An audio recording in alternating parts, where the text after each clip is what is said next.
Humans of the cardboard, welcome back to Just Nuts, guys. Today we've got another deck profile for you. This time we're throwing in DINOMORPHIA. They get the new card from Cyberstorm Access. It's a really nice addition to the deck. It helps a huge weakness that DINOMORPHIA has always had. Took it to locals this week. It went pretty well.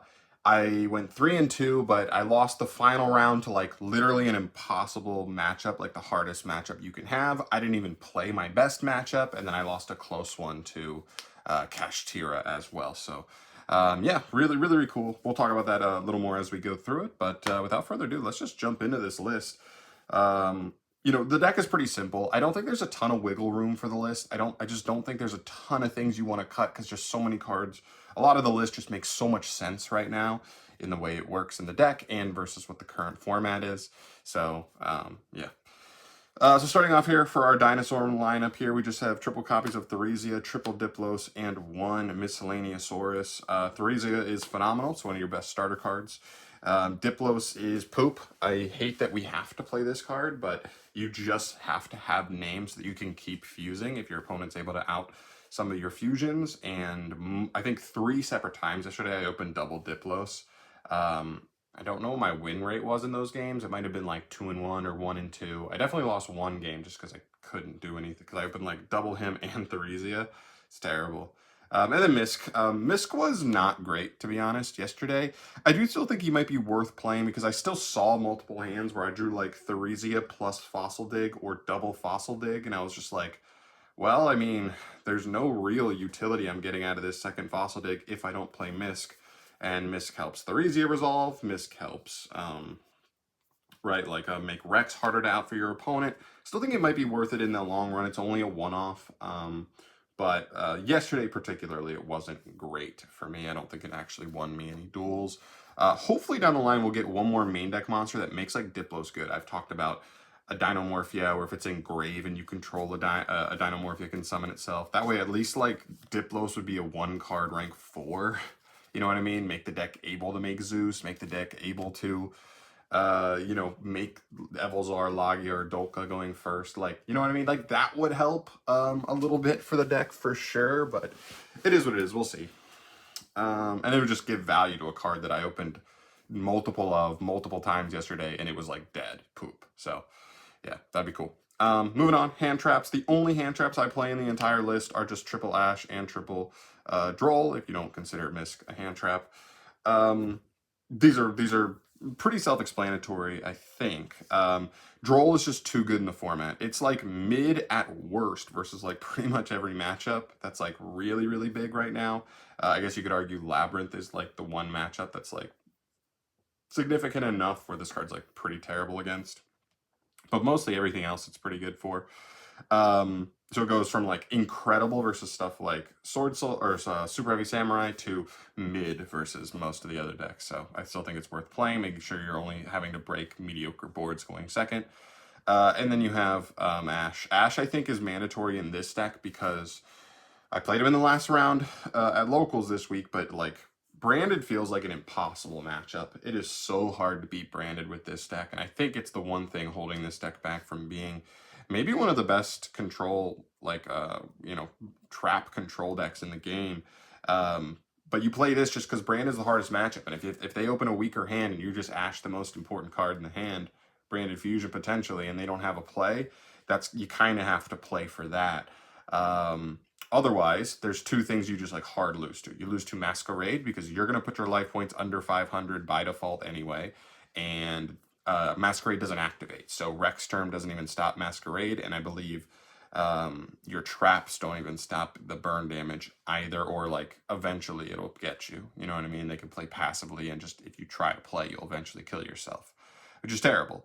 And even if they don't get to Masquerade, this is what happened to me yesterday. I lost both games, 1 and 2, going first both times, Super Poly. You just have no way to beat Super Poly. They just go battle phase, then fuse. Even if you still have fusions in the back row, they only activate during main phase, one of their big weaknesses, and now you just lost your board. You've already paid yourself under 2,000 life points, and they just fuse into something that can poke for game. You just lose. And the deck has no real way to play around Super Poly. So, brutal. Moving on, spells, mostly consistency stuff here. Triple Fossil Dig, just a good card. It's either grabbing Theresia or Misk if you already have Theresia. It was really good yesterday, saw this a bunch. Triple Prosperity, saw this a good amount as well, just helping you dig for stuff you want. I love it because like the deck is so consistent. This version at least, I mean, I'm almost thinking about like not needing to play the like duality at all.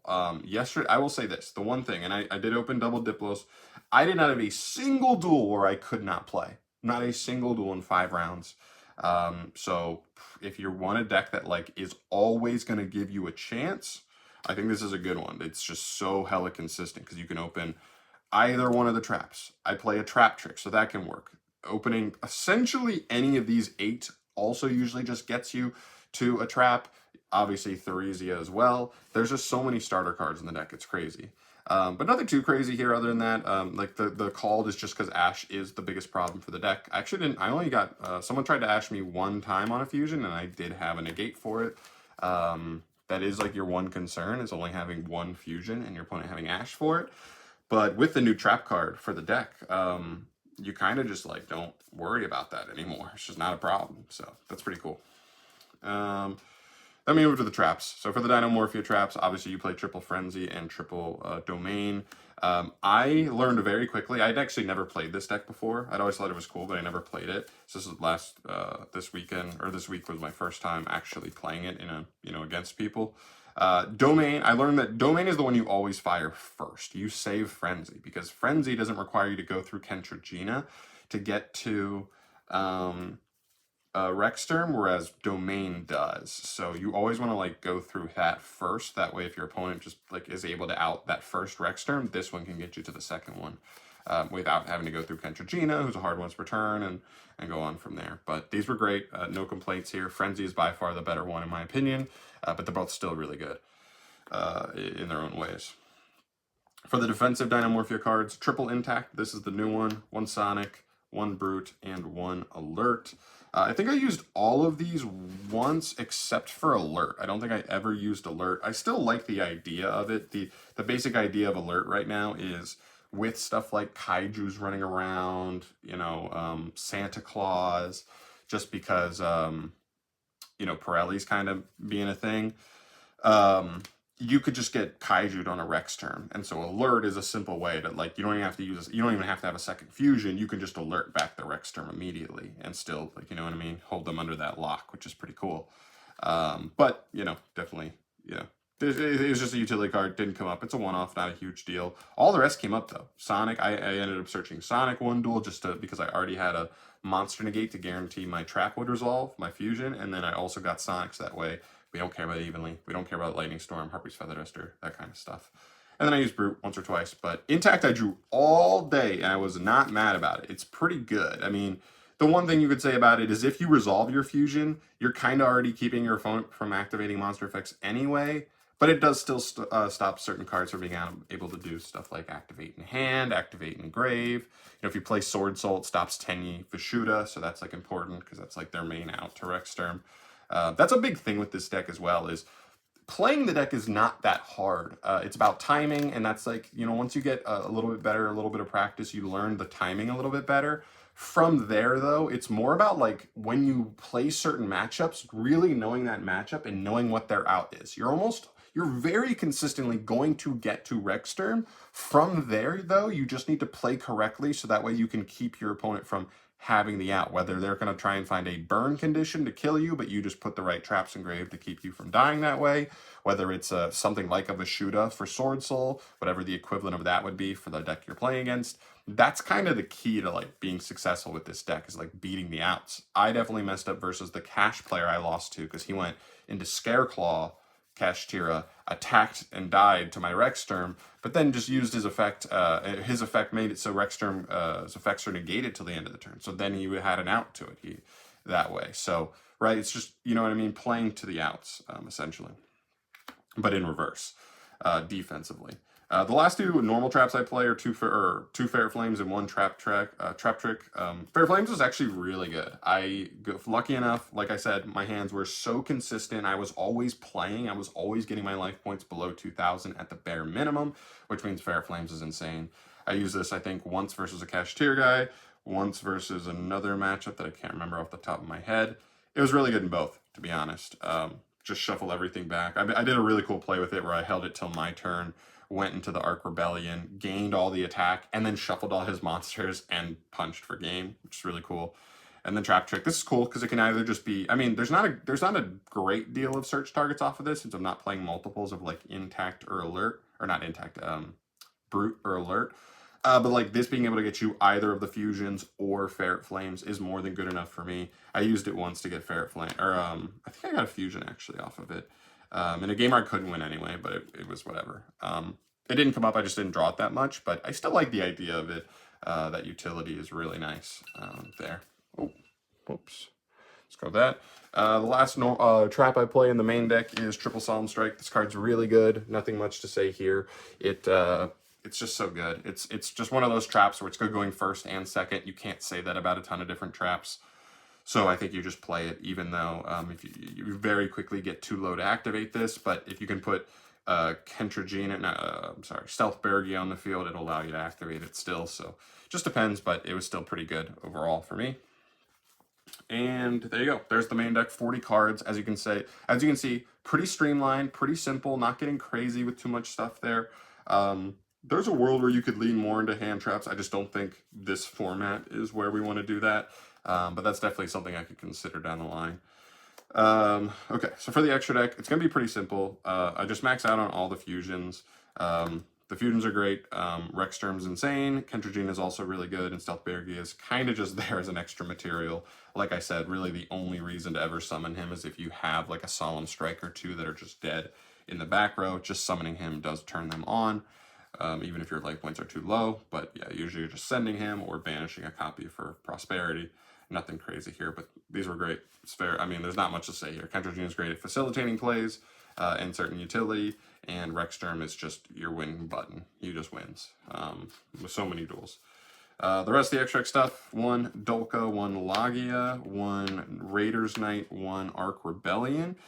I made this package twice, and it just won me the duel on the spot. I never made either of these. These were, you know, whatever. I think the reason for that is that these are just so passive, right? Like, Rexterm's already turning off most monster effects your opponent can even have, so, like, what is Dolka doing for you? I guess Lagia negating spells and traps is somewhat nice, but again, it's reactive. It feels like sometimes the deck wants more proactive stuff, and that's why this came up 2 separate times. I did, like I said, that play was really cool, right? Make Arc Rebellion. I added the stats of, like, 2 Kashtira monsters to this, so added like 5,500 or whatever to his attack, and then I went Ferret Flames to shuffle them both back, and then I just attacked direct for game, which is really cool. Yeah, this is good. I thought this would be underwhelming and I'd want to cut it, but this was better than the Evilzars, surprisingly enough, so that was cool.